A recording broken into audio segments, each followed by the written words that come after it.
السلام عليكم. ان شاء الله النهارده هنعمل الصابون الابيض بكل اسرار. هنضيف شويه مكونات كده هيخليه جميل جدا على اللي احنا بنشتريه، وغير كده هنعمله في البيت مش هيكلفنا حاجات كتيره، وهنعمل منه كميه كويسه جدا ومنتهى البساطه بكل سهوله. انتوا شايفين كده حاجه جامده جدا وجميله متماسك كويس جدا.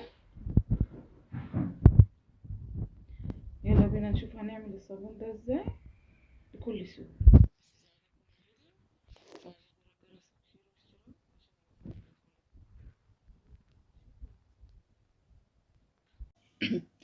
بسم الله الرحمن الرحيم. يلا نعمل كده مع بعض كمية من الصابون الأبيض. هنعمله بزيت التموين الغامق، مش هنعمله بزيت بقى سمك ولحوم وكده عشان ريحته ما تطلعش في الغسيل واحنا بنغسل الملابس البيضة. تمام، معايا كده 2 لتر من زيت التموين بالشكل ده، ومعايا كده يجي نص كيلو أو كيلو من عصير الليمون. سلقته كويس جدا وبعد كده سيبته لما طري وضربته في الخلاط ضربة كده وصفيته بالشكل ده عشان ما يكونش فيه كلكعة قشور.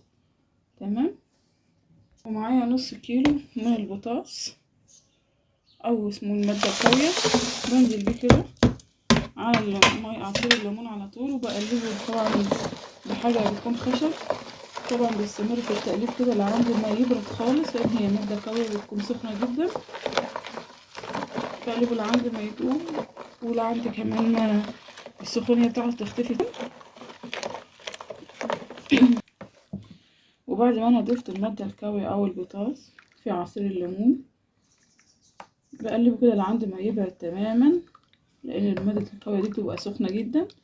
لو ضفت الزيت على طول وهو لسه سخن بيفصل من عصير الليمون او مية الليمون والزيت. تمام، بقلب كده لعند ما يبرد خالص، ما يكونش فيه اي دخانة خالص، ما يكونش فيه اي سخونية خالص من البوتاص. تمام، بأول لتر كده من الزيت، زيت التموين زي ما انتم مش شايفين بضيف شوية واقلب، مش بنزل بيه كله مرة واحدة، تدريجا كده عشان ما يفصلش اهو،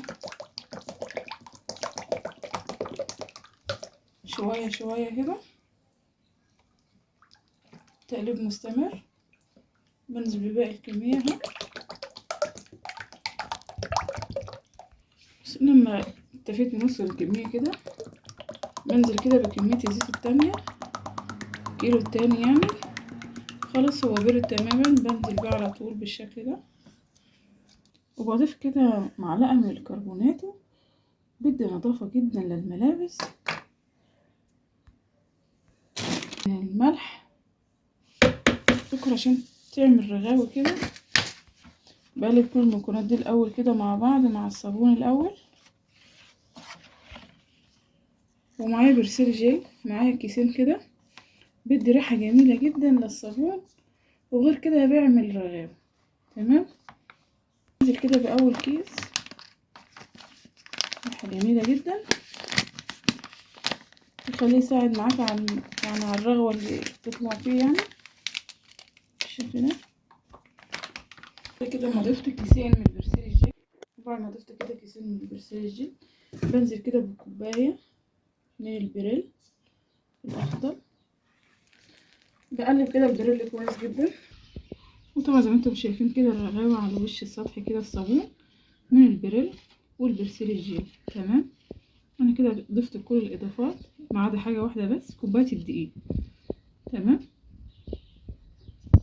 طبعا انا قلبت تقليب كويس جدا لعند ما اللون فتح بالشكل ده زي ما انتم شايفين، حاجه جميله كده بسم الله ما شاء الله. يعني مغلفاها كده بكيس علشان ماده قويه ما تبقعش يعني في الصينيه. تمام كده اهو،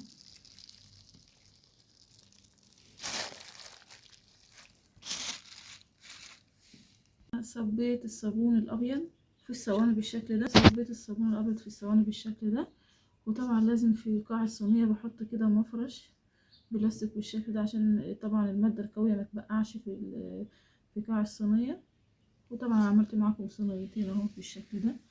بس لو كده انا عندي مكان مجاني بحطها في المكان كده فيه مروحة او في مكان فيه طراوة كده بعيد عن الشمس عشان يتماسك كويس جدا. ولما يتماسك كده هنشوفهم مع بعض في النهاية. وكده شكل الصابون معانا بعد ما انا سيبته كده ليلة كاملة زي ما انتم شايفين كده اهي. بسم الله ما شاء الله.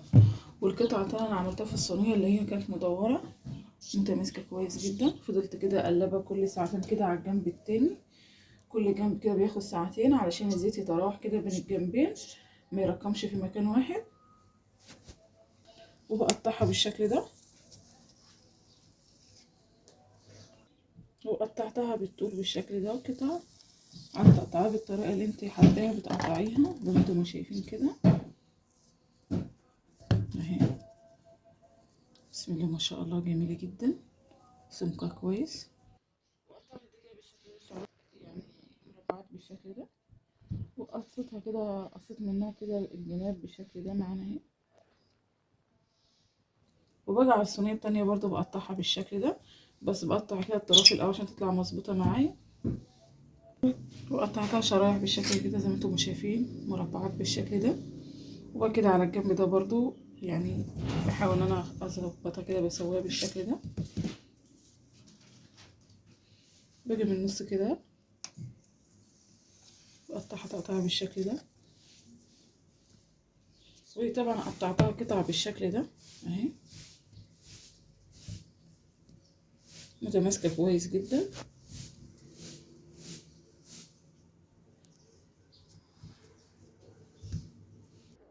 وكده شكل الصابون الابيض بعد ما انا قطعت الشرايح بالشكل ده قطع مربعات بالشكل ده.